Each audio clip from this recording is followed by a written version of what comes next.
Berlin, 1954, the most dangerous city on Earth. On the surface, it is a gridlock of checkpoints, armed guards, and tension. If an American soldier crosses a line by 1 inch, it could start World War III.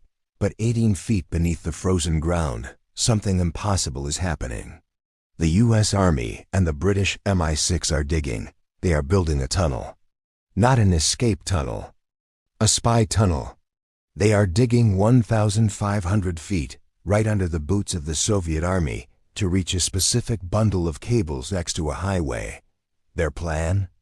To physically tap into the Red Army as main phone line and record every single secret conversation flowing to Moscow.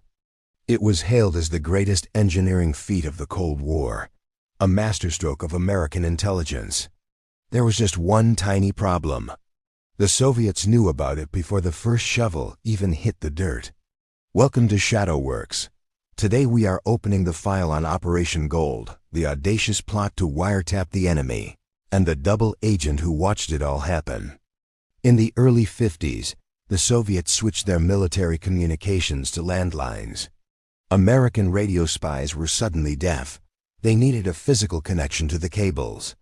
The CIA found the spot, a junction box in the Soviet sector of Berlin, just yards from the American border. But you can't just dig a trench across a guarded border. You have to go under.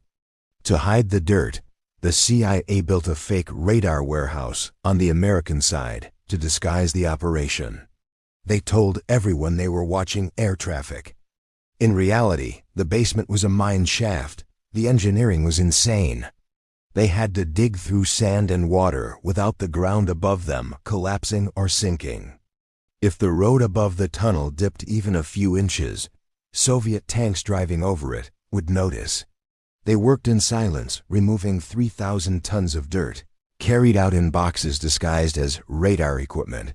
When they finished, it wasn't a hole in the ground. It was a facility. It had air conditioning. It had a kitchen.